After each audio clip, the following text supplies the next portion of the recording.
I'm linking to an excellent article that was in the Spokesman yesterday about the current housing crisis.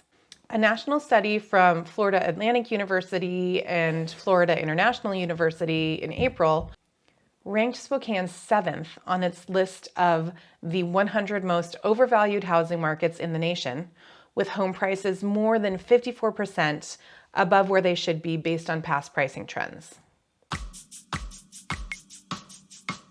Hey, I'm Heather Matthias with Haven Real Estate Group here in Spokane, Washington.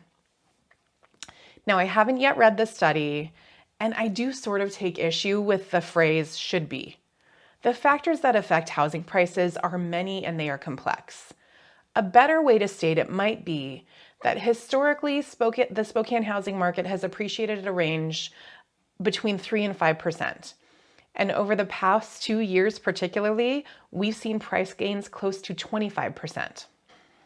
What we definitely can say is that these dramatic gains highlight issues that have not been addressed with the housing supply.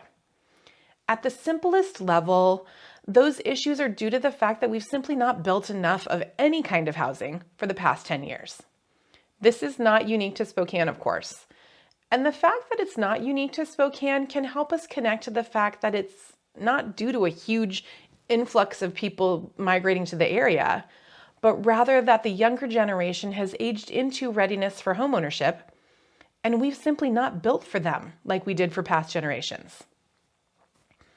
There are several markets in the country that have managed their growth much better, and their housing market is appreciating at a more affordable pace, closer to 10 or 12%.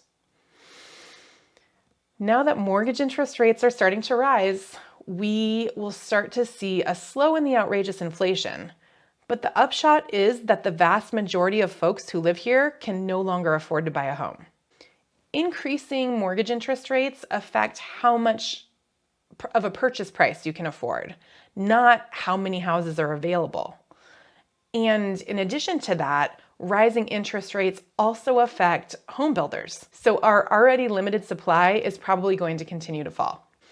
What this means for home sellers is that home prices should start to begin to fall, and you may find yourself chasing the market if you're not pricing your home correctly. There are several homes I looked at with buyers last week that didn't get a single offer and are still on the market. What? The good news for folks who are downsizing is that you are likely in a sweet little window right now where it might make sense to cash out. Competition from folks who are using financing is going to start to be diminished as interest rates continue to rise, but interest rates aren't going to affect you as a cash buyer. The article has several excellent insights from Executive Director of the Spokane Low Housing Consortium. Gosh, that's a mouthful, right? His name is Ben Stuckert. And it makes the article definitely worth a read. Most of us aren't aware of how interconnected housing is. To quote Stuckert, when you have a supply problem in one area, it clogs up the whole system. Let's use an illustration to kind of help make this clear. When a potential home buyer who's currently renting an apartment or house or whatever can't buy a house, that is a clog in the market. They're ready to move, but there's nowhere for them to move to, right? So that means that potential home buyer is stuck in their apartment. So that apartment is now not available to someone else who needs it. This system goes all the way from the highest price mansion to the person experiencing homelessness. They are all connected. So if you care about the homeless epidemic, if you care about our children being able to accumulate wealth, if you care about the vast inequity in income and wealth that we have in this country, you have to care about housing. Now, the most tangible way we can work to solve this problem right now, before it gets even worse, is to hit the phones and emails of your local representatives demanding that we build more housing. Personally, I've set myself a weekly reminder to bug them until they get off their butts and do something about the problem. They have debated and delayed for years, and now we are all having to eat the rotten fruit of their lack of action. We need apartments. We need townhomes. We need cottages. We need to update our vintage zoning laws to accommodate smarter infill. The longer we continue to delay these actions, the worse our solutions are probably going to be. You know how it is when you procrastinate. Emergency solutions are always second best band-aids to smart planning. Now, listen, putting politics aside, I think it's safe to say that watching the response to the housing crisis lets us know that politicians are focused on one thing: getting reelected. They are not policymakers, but they are what we have to work with, so we need to be vocal.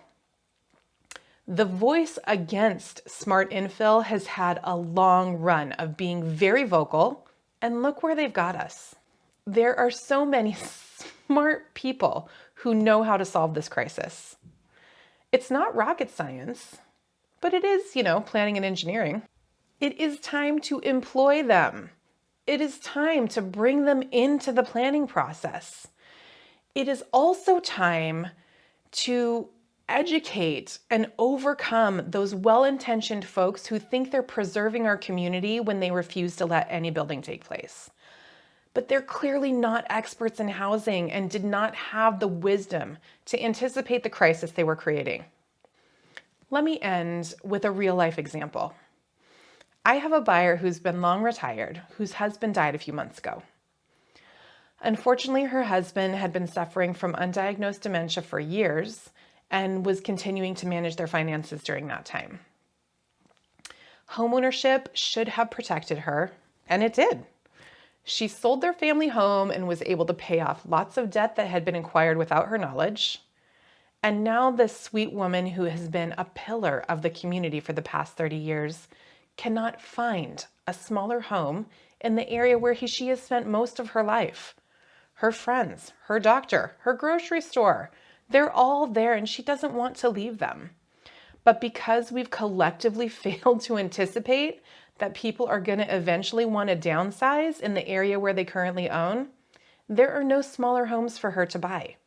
If she had made this transition a few years ago, it would have still been difficult, but we would have been able to make it work.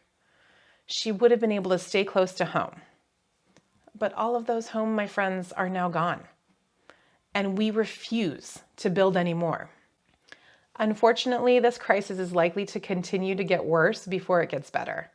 So you can anticipate greater homelessness issues, continued low housing inventory, and potentially a generation of families that will not be able to become homeowners. The time to speak up is now. You have more power than you think. Let's fix this.